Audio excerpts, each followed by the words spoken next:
I have landed in Oman, a mysterious Middle Eastern country that a lot of people don't know about, not very touristy, but it has amazing landscape. And I'm here with my good friend Camille, who I haven't seen in a year. And currently I'm in the Royal Opera House of Muscat, this beautiful architecture. And now we're gonna start a week touring this beautiful country. Maybe a 9.5. 9 bisous. Beautiful! One of the most magnificent landscapes I've ever seen. In Oman, Rick Steves, reporting live, also known as Stella Blonde. As soon as we landed in Oman, we were overwhelmed by the extreme heat averaging over 40 degrees Celsius even early in the morning. So we escaped into a restaurant near our Airbnb for our first meal, and boy were we surprised by the portions. This is our private area. It's so cozy, like a little playroom, a little fort in your own living room, and we just ordered a bunch of stuff without knowing what it really is. Can't communicate with the waiter. We ordered 2 fish dishes that are super cheap. I think it's each of them, it's like 2 to 3 Omani Rial, which amounts to maybe like $6 US, and it's insanely big. Okay, so this is the size of a paella. Right? Yeah. Your Arabic paella and my Arabic paella. After enjoying a filling and delicious first meal, we took a taxi to the Royal Opera House per our driver's suggestion because indoor locations are more comfortable in this temperature.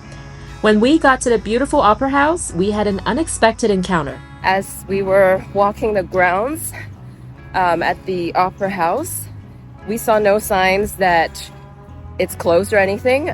So we were actually shooed out by a guard in a pretty rude way, which, you know what? I'm not surprised. I think they should put up a sign if we're not supposed to come here. We realized it was the Islamic New Year and everything was closed except for this fancy French cafe right next to the opera house. And it piqued our interest because it looks somewhat like a department store. Hi, Camille.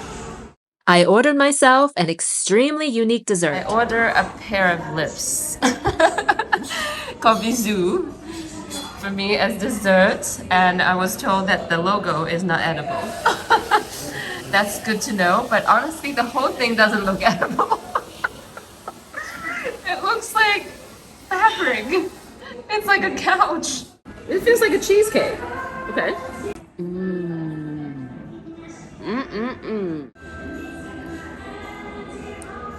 Velvety. Just like bisou. Oh, this is perfect for Valentine's Day. So we were very doubtful and skeptical at first. Yes. But the bisou in the end, It's how many bisous do you rate this bisou? maybe a 9.5. 9 bisous? Oh. Yes, because it's perfect for Valentine's Day. Even if you don't have a Valentine, give yourself a bisou. Oh, Yeah. that is a good message. Exactly. After our romantic afternoon tea and dessert, we found something even more romantic that night. The Mutrah Fort, 15 minutes drive away by the ocean.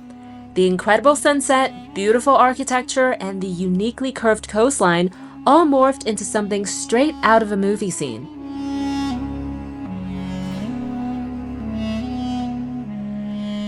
As we were hiking up the hills to get to the fort, an interesting device caught our eyes. There are multiple gigantic outdoor fans providing relief from the extreme heat for visitors. Are they effective? We're not so sure, but it's the thought that counts. But it is like standing in front of a hairdryer. That's true. That's true. It's like hot air.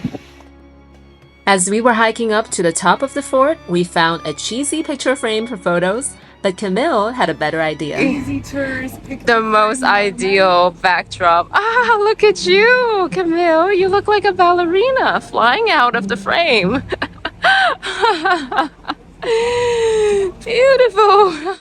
As we walked down the hill from our way back, we stopped to admire the most beautiful call to prayer we've ever heard after visiting several Middle Eastern countries.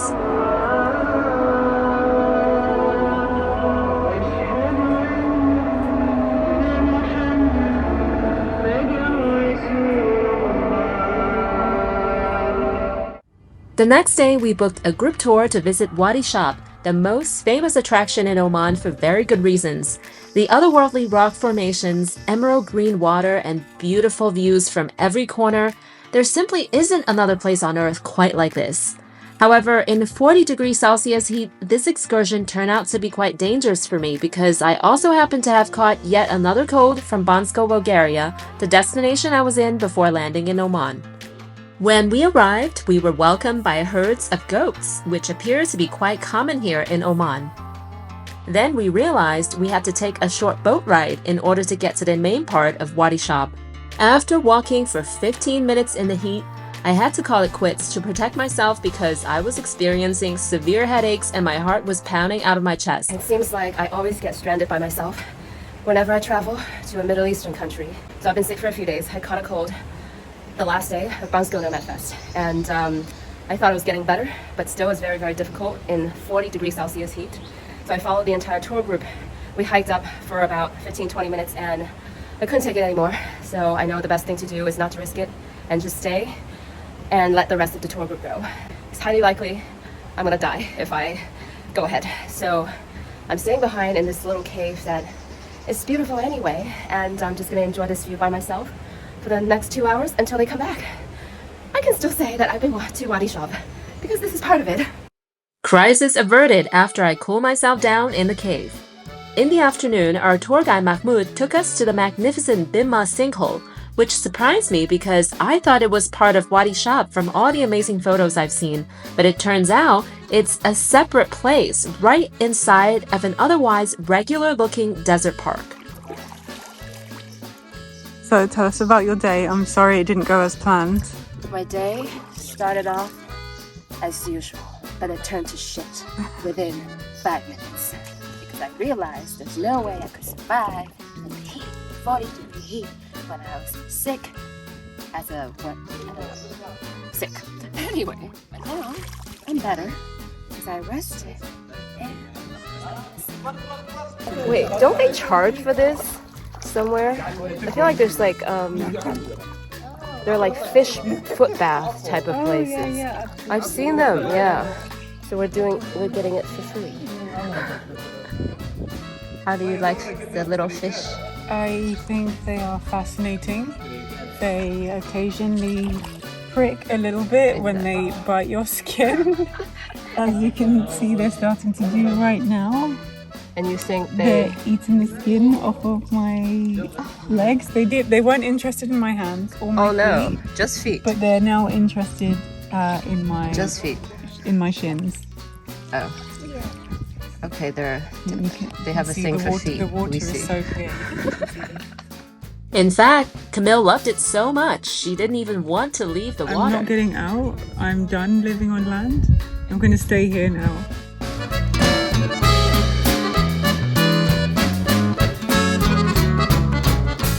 The following day, the architecture nerd part of me screamed out of my chest because we were going to see the Nizwa Fort, a geometrically stunning fort with impressive scale. But first things first, our tour guide Salim took us to get a taste of the markets, which usually means aggressive selling because we're tourists, but I was nicely surprised that no vendors did that. Everyone was super friendly and respectful, which made us love Oman more and more. For Women Day, that's one for the color, especially when you do the makeup or something. Now onto the fort itself. Built in the 17th century over the span of 12 years, the Nizwa Fort looks immaculate, almost in too good of a condition. Salim then explained to us that it has gone through extensive restoration work. As a result, today it stands in excellent shape.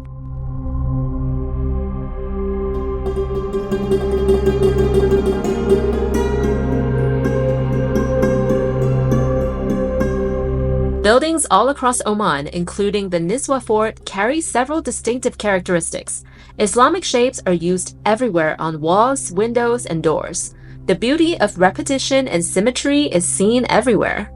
The brutal summer heat unfortunately cut our visit short as my phone started to show an alarm that it's heating up too much that it has to shut down. So after a short period of admiring the fort's beauty, we had to go back down to a shaded area where we found a lady making traditional Omani crepes.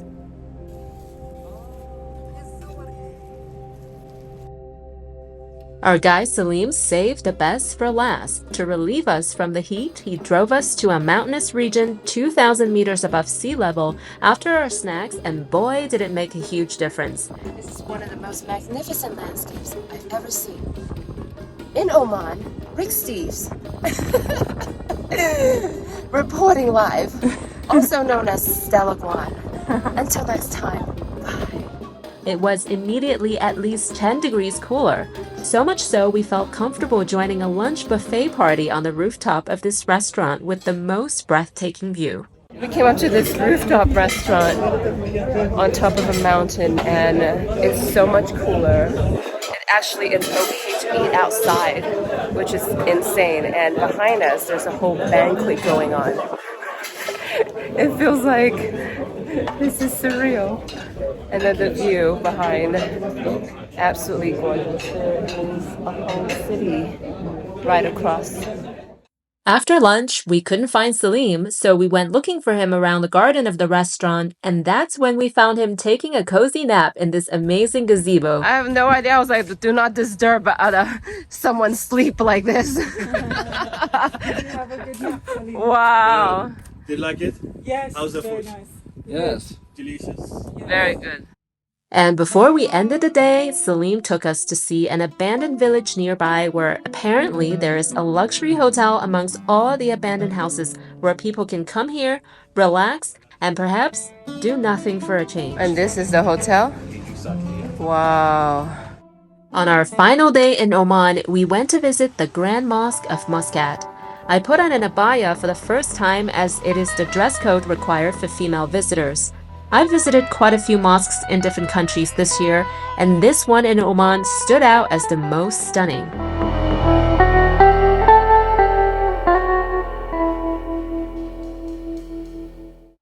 After our visit to the mosque, we stopped by the Islamic Information Center where Camille and I experienced the best of Omani hospitality and quite unexpectedly, what I call the Islamic therapy. Both of us were profoundly moved by what we heard from the lady who spoke to us with such kindness that it challenged what I thought Islam was and what religion is. We wrapped up our trip in a comfortable setting away from the heat by finally circling back to visit the Royal Opera House that was closed on our first day here. We were not only stunned by its beauty, but also impressed by how accessible it is. The guide told us that an average ticket to a show here costs as low as the equivalent of $25 and subtitles are shown on the small screen in front of every seat for audience members who don't understand the language, which is a feature I've never seen in any other theater. This was our first time in Oman, but definitely won't be our last. I came here knowing very little about the country, but left wanting to know more. A country with the most unbelievable natural beauty, one of the oldest cultures in the Middle East, amazing hospitality from friendly people, easy to drive around even as a visitor, free education, healthcare, and land provided to every citizen. I'm sure the beauty of this country doesn't stop here, and I hope to return very soon to discover more. If you like my videos, please consider subscribing and stay tuned for the next video of my journey as a digital nomad exploring this beautiful world. A swing for very, very short people or possibly children.